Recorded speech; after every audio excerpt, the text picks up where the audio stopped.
Welcome to the third topic of daily scan.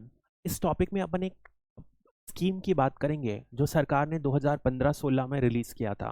उसका नाम है sovereign gold gold scheme.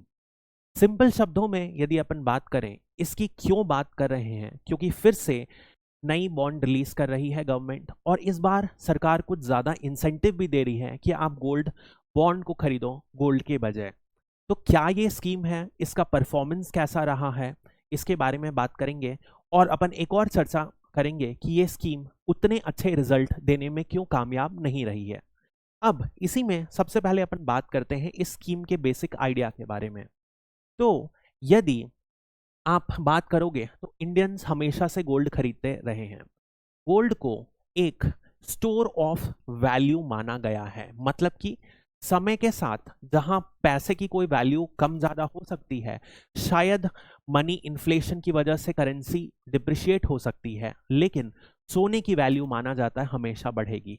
Study increase धीरे धीरे देखा जाता है गोल्ड में। इस वजह से जब भी मिडिल क्लास को आप देखो, जिनको अदरवाइज इन्वेस्टमेंट के ऑप्शंस लिमिटेड हैं, वो या तो सोने या तो प्रॉपर्टी में ही अपने पैसे लगाते हैं। इसी तौर पर यदि आप देखोगे कभी भी इकोनॉमी में रिसेशन या मंदी आती है तो सारे के सारे इन्वेस्टर्स लोग भी पैसा गोल्ड पे लगाते हैं। या कोई भी अनवारंटेड सिचुएशन आ गई, जैसे कि रशिया यूक्रेन वॉर आ गया, कोई तरीके का वॉर आ गया, तो सारा का सारा पैसा लोग निकाल के या तो सेफर एसेट्स जैसे कि यूएस डॉलर है उसमें मनी ले जाएंगे, या तो गोल्ड खरीद के रख लेंगे। This is the idea. लेकिन यहां पर यह स्कीम को target individual point of view से किया गया है। अब यदि आप देखोगे एक पर्टिकुलर इंडिविजुअल के लिए सोना क्या करता है, दो मेजर काम करता है। एक, ये वैल्यू को बचा के रखता है, प्लस फ्यूचर में बढ़ाता भी है।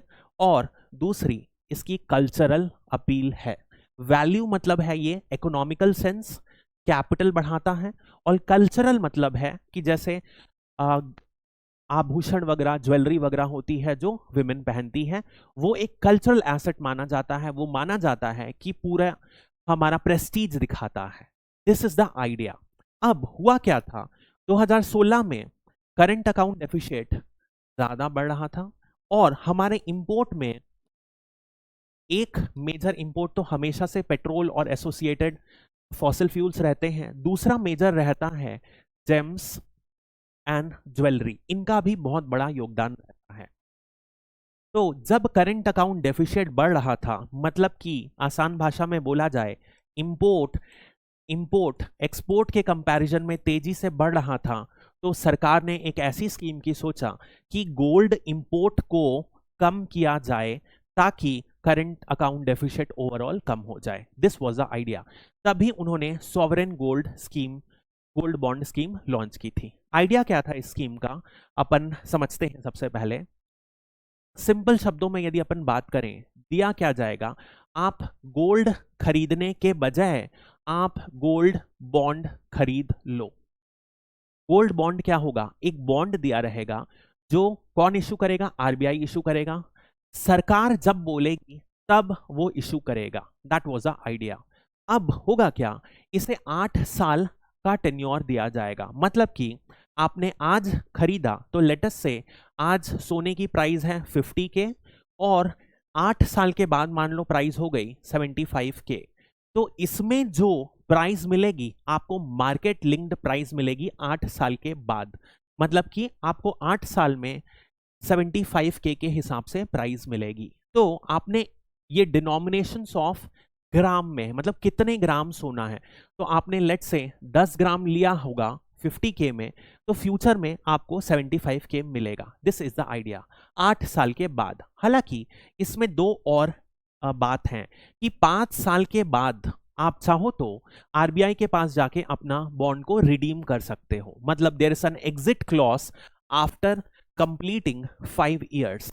एक और बात यह है कि इसमें आप ट्रेड भी कर सकते हो। इट इज ट्रेडेबल, मतलब आप इस बॉन्ड को किसी और को दे सकते हो और इसे स्टॉक मार्केट में या तो इसे कोलैटरल की तरह भी रख सकते हो। दिस इज द आइडिया, ताकि जैसे कि सोने की लिक्विडिटी ज्यादा रहती है, जब चाहे इंसान सोना बेच के पैसा ले सकता है, वैसे ही इस बॉन्ड की भी लिक्विडिटी ज्यादा रहे। That was the idea. अब इसके अलावा इसमें 2.5% इंटरेस्ट सरकार आपको देगी पर एनम। यदि आपने 10K का सोना लिया तो आपको उसमें 100K का सोना लिया तो 2.5K आपको सोना का इंटरेस्ट मिलते रहेगा, 2.5K of the value of this. इसके अलावा आपको यदि फ्यूचर में कोई भी, जैसे यहां पर अपन ने एग्जांपल देखा था 50 से 75K हुई, तो जो 25K में कैपिटल गेन्स हुआ, क्योंकि लंबे समय तक का टाइम हो रहा है तो कैपिटल गेन्स हुआ, उस पर कोई भी टैक्स नहीं देना पड़ेगा। मतलब कि इस अमाउंट पर कोई भी टैक्स नहीं देना पड़ेगा। साथ ही इसमें इंडेक्सेशन बेनिफिट्स भी मिलते हैं। इंडेक्सेशन बेनिफिट मतलब ऐसा होता है कि यदि आप मान लो आपने एक कमोडिटी ली 100 रुपए की, ठीक है, फ्यूचर में उसकी वैल्यू हो गई 250 रुपए, ठीक है, तो यदि आपको टैक्स देना पड़ा तो आपको डिफरेंस इन द वैल्यू, मतलब कि 250 माइनस 100, आपको टैक्स देना पड़ेगा 150 की वैल्यू पर। This is without indexation. लेकिन यदि इंडेक्सेशन होगा, मतलब कि इन्फ्लेशन या महंगाई किस रेट से बढ़ी है वो अकाउंट किया जाएगा। तो मान लो एक कमोडिटी ली आपने 100 रुपए में, उसकी प्रेजेंट प्राइस हो गई 250, लेकिन इसी बीच में इन्फ्लेशन को यदि काउंट किया जाए तो 50 रुपए इन्फ्लेशन का भी होता है। मतलब कि नेट गेन कितना हुआ, 250 माइनस 100, लेकिन महंगाई का भी तो कुछ हुआ, तो महंगाई माइनस करो, क्योंकि सभी चीजों की उस रेट से प्राइस बढ़ी है, तो नेट कितना हो गया 100 रुपए। अब डिफरेंस कहां पर आएगा, डिफरेंस आएगा टैक्स पे। आपको टैक्स, ये आपका नेट इनकम है, तो इस पे जो भी आपका ब्रैकेट होगा 5% 10% उतना देना पड़ेगा। तो इंडेक्सेशन यदि स्कीम में परमिटेड है, मतलब हमें क्या होगा, टैक्स बेनिफिट मिलता है, सिंपल एज दैट। इसके अलावा लिमिट्स दी गई है कि मिनिमम 1 ग्राम और मैक्सिमम 4 किलो परचेस कर सकते हैं फॉर एन इंडिविजुअल। एचयूएफ के लिए 20 किलो मैक्सिमम लिमिट है। These are the idea. उसके बाद ये मार्केट डिपेंडेंट है। जो 75K जो अपन ने वैल्यू करी, ये कहां से आई, ये जो रेट सोने की उस समय मार्केट में चल रही होगी। This is the idea. अब तो स्कीम को यदि अपन देखें तो स्कीम तो बहुत जोरदार है। क्यों जोरदार है, आप समझेंगे इस बात को, क्योंकि सारे के सारे क्लॉजेस, मतलब आप यदि इन्वेस्टमेंट के तौर पर सोचो तो आपको कोई भी कैपिटल गेन्स टैक्स नहीं देना पड़ेगा। शॉर्ट टर्म में आपको जब तक रखोगे तो इंटरेस्ट रेट मिलेगा। साथ ही साथ आपको, यदि आप घर पर रखते हो तो चोरी चकारी का डर नहीं, लॉकर नहीं लेना पड़ेगा, कोई टेंशन नहीं, रखो। इस वजह से प्रैक्टिकली देखा जाए एज अ इन्वेस्टमेंट पर्पस ये बहुत ही अच्छी स्कीम है। लेकिन यदि अपन इसके बाद भी इसका परफॉर्मेंस देखते हैं तो पिछले 8 साल में जब से ये लॉन्च हुई है तब से इसका परफॉर्मेंस देखें तो ये गोल्ड बॉन्ड स्कीम ने मात्र 122 टन के गोल्ड के इक्विवेलेंट इन्होंने लोगों ने खरीदा है। वहीं पे इसी टाइम पर यदि आप एक्चुअल गोल्ड परचेस देखें तो वो 7000 टन से भी ज्यादा परचेस रहा है। मतलब कि सिर्फ 1.8%, less than 2% of the actual gold purchase is the performance of this gold bond scheme.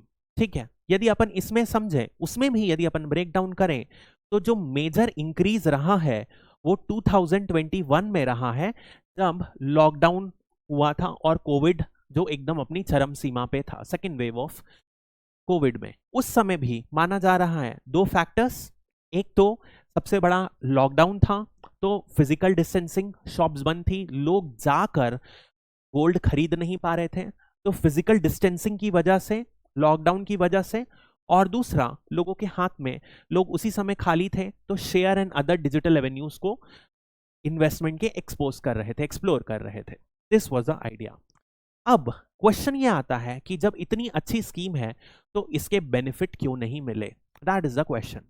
सबसे पहला रीजन यदि आप इसमें समझें तो एक आता है हमारा ट्रेडिशन या कल्चर।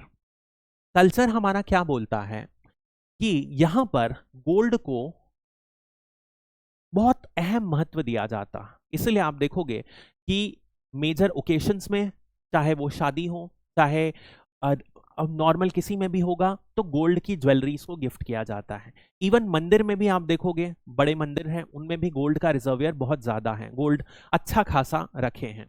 अब यदि समझें तो एक ट्रेडिशन है, गोल्ड को लोग अपने पास जमा करके रखते हैं और उसे ज्वेलरी के रूप में यूज करते हैं, या तो सिंपल एक प्रेस्टीज आइकन माना जाता है। जब घर की विमेन ज्वेलरीज पहनती हैं तो उसे एक शान माना जाता है घर की, एक रीजन ये है। इसी का दूसरा एस्पेक्ट ये है कि वेडिंग है।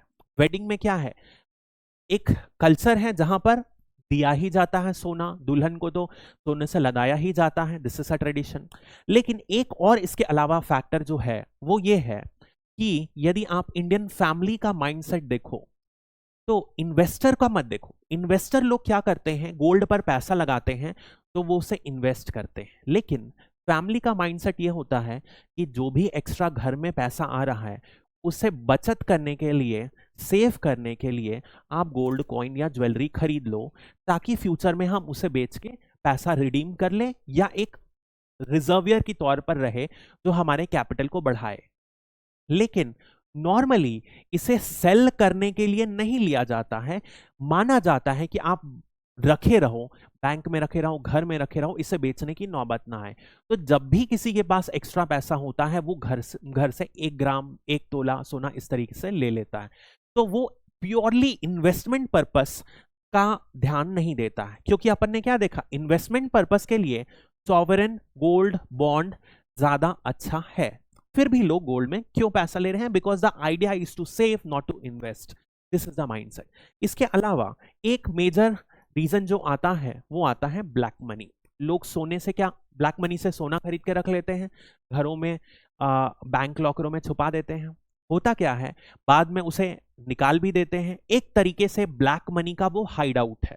यदि एसजी में केवाईसी, ये बॉन्ड में, गोल्ड बॉन्ड में केवाईसी है, आरबीआई इशू कर रहा है, सरकार के पास डिटेल्स हैं, आप नॉन अकाउंटेड मनी से नहीं ले सकते। ये भी एक मेजर रीजन है for the non success of gold bond scheme. तो ऐसी सिचुएशन में क्वेश्चन आता है, आप क्या कर सकते हो, दिस इज द आइडिया। तो सिंपल साधा जो किया जा सकता है, एक जो हमें समझ में आता है, ब्लैक मार्केट जो है, ब्लैक मनी जो है, उसे रेगुलेट करना पड़ेगा, तभी ये बॉन्ड समझ में आएगी। एक रीजन ये किया जा सकता है। दूसरा क्लॉज है, आप awareness about gold bond scheme को बढ़ाओगे। आम आदमी को पता होना चाहिए कि ये बॉन्ड क्या है। इसमें आप समझो कि इसमें सॉवरेन गारंटी है, मतलब कि सरकार गारंटी दे रही है। ये बॉन्ड कोई स्टॉक मार्केट वाली बॉन्ड नहीं है, सरकार की गारंटी, ये पैसा कभी डूबेगा नहीं। ये आम आदमी को बताने की जरूरत है। एक और बात यदि आप समझोगे तो एसेसिबिलिटी बढ़ानी चाहिए, मतलब कि इसकी जो अवेलेबिलिटी है, फ्रीक्वेंट लॉन्च किया जाए, ज्यादा जल्दी जल्दी ओपन रहे मार्केट में। कहां से लॉन्च कर रहे, ऑनलाइन भी अवेलेबल हो प्लस ऑफलाइन भी अवेलेबल हो, खरीदने के तरीके को इजी किया जाए। साथ ही साथ ऑफलाइन में यदि देखा जाए तो बैंक में अवेलेबल हो, पोस्ट ऑफिस में अवेलेबल हो, सीएससी के थ्रू आप अवेलेबल करा सको, इस तरीके की मैकेनिज्म से, ताकि लोगों को परेशानी ना हो खरीदने में, ये किया जा सकता है। और यदि आप देखोगे इसको प्रमोट करने के लिए क्या किया जा सकता है कि इस स्कीम को इन जनरल आप डिस्काउंट, जैसे शॉर्ट टर्म कुछ इंसेंटिव्स दे सकते हो। जैसे कि मान लो धनतेरस आया, जैसे अभी 50 रुपए सस्ता दे रही है तो थोड़ा सा रेट कम कर दे रहे हैं, this could be a short term incentive. ये कोई बड़ा इंसेंटिव नहीं है, लेकिन 50, 100, 200 रुपए कम कर दें तो इंसान अट्रैक्ट हो सकता है। मेजर यही वेज होंगे। So this is how we can deal with the attractiveness of sovereign gold bond scheme. क्या इश्यूज हैं उसको अपन ने समझा, क्यों ये फेलियर है इसका परफॉर्मेंस देखा, और कैसे इसे इंप्रूव किया जा सकता है। That's all for this topic, thank you.